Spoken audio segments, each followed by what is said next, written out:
بسم اللہ الرحمن الرحیم۔ السلام علیکم ورحمۃ اللہ وبرکاتہ۔ عزیز طلباء طالبات، آج ہم سورۃ الاحزاب کی آیت نمبر 5 اور 6 کی پڑھائی کریں گے۔ پڑھائی شروع کرنے سے پہلے میں آپ کو سورۃ الاحزاب کا مختصر تعارف بتا دیتی ہوں۔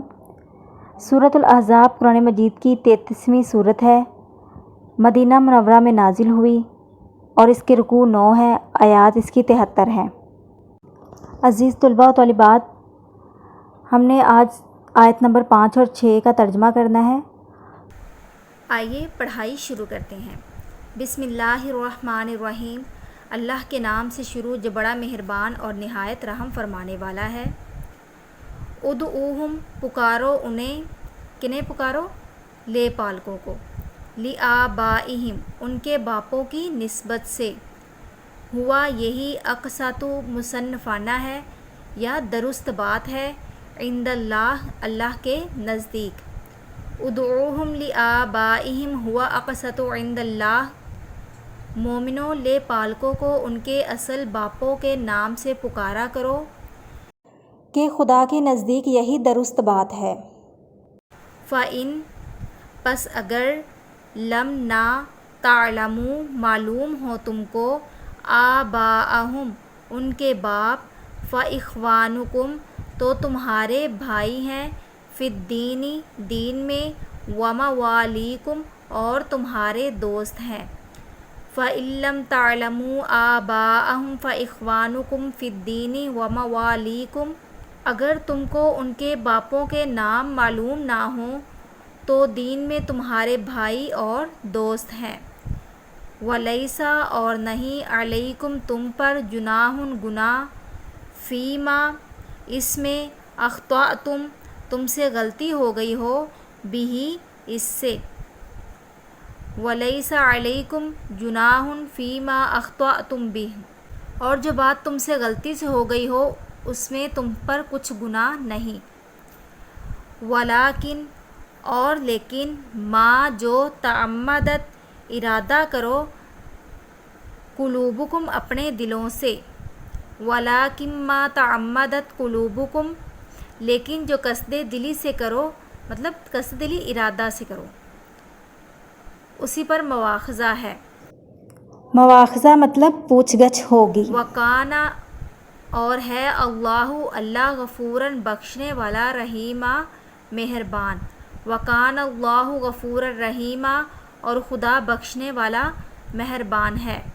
النبی، نبی صلی اللہ علیہ وآلہ وسلم، اولا، زیادہ مقدم ہے، بالمؤمنین، مومنوں پر، من انفسہم، ان کی جانوں سے، وازواجہ، اور اس کی بیویاں، امہاتہم، مائیں ہیں ان کی۔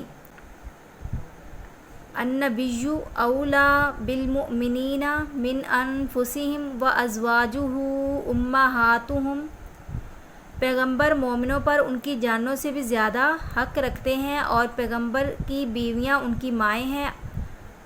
وَأُولُو الْأَرْحَامِ، اور رشتہ دار، بعضهم اولیٰ ببعض، ایک دوسرے کے زیادہ قریب ہیں، فی کتاب اللہ، اللہ کی کتاب کی روح سے، من المؤمنین، بنسبت مومنوں، والمہاجرین، اور مہاجروں کے، الا، مگر، ان تفعلوا، یہ کہ تم کرنا چاہو، الی اولیائکم، اپنے دوستوں کے ساتھ، معروفہ، احسان۔ وَأُولُو الْأَرْحَامِ بَعْضُهُمْ أَوْلَىٰ بِبَعْضٍ فِي كِتَابِ اللَّهِ مِنَ الْمُؤْمِنِينَ وَالْمُهَاجِرِينَ إِلَّا أَن تَفْعَلُوا إِلَىٰ أَوْلِيَائِكُمْ مَعْرُوفًا، اور رشتہ دار آپس میں کتاب اللہ کی روح سے مسلمانوں اور مہاجروں سے ایک دوسرے کے ترکے کے زیادہ حقدار ہیں، مگر یہ کہ تم اپنے دوستوں سے احسان کرنا چاہو تو اور بات ہے۔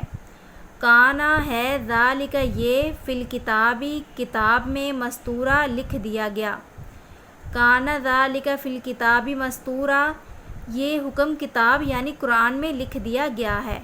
تو میں آپ کو ان آیات کی مختصر تشریح بتا دیتی ہوں۔ تاکہ آپ کو ان آیات کے معنی و مفاہیم سمجھنے میں آسانی ہو۔ آیت نمبر 5 کی تشریح۔ شریعت مطہرہ میں لے پالک اور منہ بولے بیٹے کی حقیقی اولاد کی طرح حیثیت نہیں ہے، اور کسی کو منہ بولا بیٹا بنانے سے وہ حقیقی بیٹا نہیں بن جاتا، اور نہ ہی اس پر حقیقی اولاد والے احکام جاری ہوتے ہیں۔ البتہ گود میں لینے والے کو بچے کی پرورش، تعلیم و تربیت اور اسے ادب و اخلاق سکھانے کا ثواب ملتا ہے۔ جاہلیت کے زمانہ میں یہ دستور تھا کہ لوگ لے پالک اور منہ بولے اولاد کو حقیقی اولاد کا درجہ دیتے تھے، لیکن اسلام نے اس تصور و رواج کو ختم کر کے یہ اعلان کر دیا کہ منہ بولی اولاد حقیقی اولاد نہیں ہو سکتی، اور لے پالک اور منہ بولی اولاد کو ان کے اصل والد کی طرف منسوب کرنا ضروری ہے۔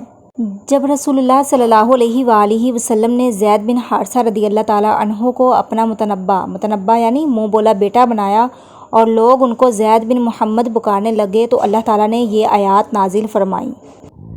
ترجمہ: اور تمہارے منہ بولے بیٹوں کو تمہارا سچ مچ کا بیٹا نہیں بنا دیا، یہ صرف تمہارے منہ سے کہنے کی بات ہے، اور اللہ حق بات فرماتا ہے اور وہی سیدھا راستہ بتلاتا ہے۔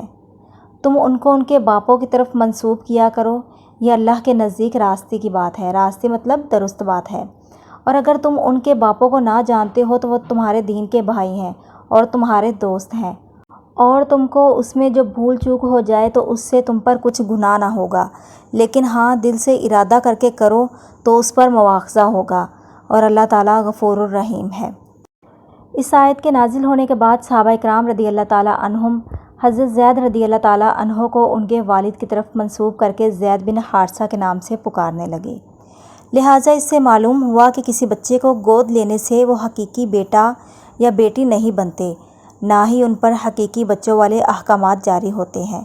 البتہ اگر کوئی شخص کسی بچے کو لے کر اس غرض سے اپنے پاس رکھے کہ میں اس کی تربیت و پرورش کروں گا اور اسے بیٹے کی طرح رکھوں گا اور اس کے اخراجات و مصارف اٹھاؤں گا اور اس کے حقیقی والد سے اس کی نسبت منقطع نہ کرے تو یہ جائز ہے۔ آیت نمبر 6 کی مختصر تفسیر آپ کو بتاتی ہوں۔ یہاں اللہ تعالیٰ نے یہ حقیقت بیان فرمائی ہے کہ اگرچہ حضور نبی کریم صلی اللہ علیہ وآلہ وسلم تمام مسلمانوں کو اپنی جان سے زیادہ عزیز ہیں، اور آپ کی ازواج مطہرات رضی اللہ عنہما کو سب مسلمان اپنی ماں سمجھتے ہیں، لیکن اس وجہ سے حضرت صلی اللہ علیہ وآلہ وسلم اور آپ کی ازواج مطہرات رضی اللہ تعالیٰ عنہما کو میراث کے معاملے میں کسی مسلمان کے اپنے رشتہ داروں پر فوقیت حاصل نہیں۔ چنانچہ جب کسی کا انتقال ہوتا ہے تو اس کی میراث اس کے قریبی رشتہ داروں میں تقسیم ہوتی ہے۔ حضرت صلی اللہ علیہ وآلہ وسلم یا آپ کی ازواج مطہرات رضی اللہ تعالیٰ عنہما کو اس میں سے کوئی حصہ نہیں دیا جاتا، حالانکہ دینی اعتبار سے آپ اور آپ کی ازواج مطہرات دوسرے رشتہ داروں سے زیادہ حق رکھتی ہیں۔ جب حضرت صلی اللہ علیہ وآلہ وسلم اور آپ کے ازواج مطہرات کو ان کے دینی رشتے کے باوجود میراث میں شریک نہیں کیا گیا تو منہ بولے بیٹے کو محض زبان سے بیٹا کہہ دینے کی بنا پر میراث میں کیسے شریک کیا جا سکتا ہے؟ البتہ اگر ان کے ساتھ نیکی کا ارادہ ہو تو ان کے لیے اپنے ترکے کے تہائی حصے کی حد تک کوئی وصیت کی جا سکتی ہے۔ عزیز طلباء و طالبات، آپ نے آیت نمبر 5 اور 6 کو اچھے سے ذہن نشین کرنا ہے، دعاؤں میں یاد رکھیے۔ اللہ حافظ۔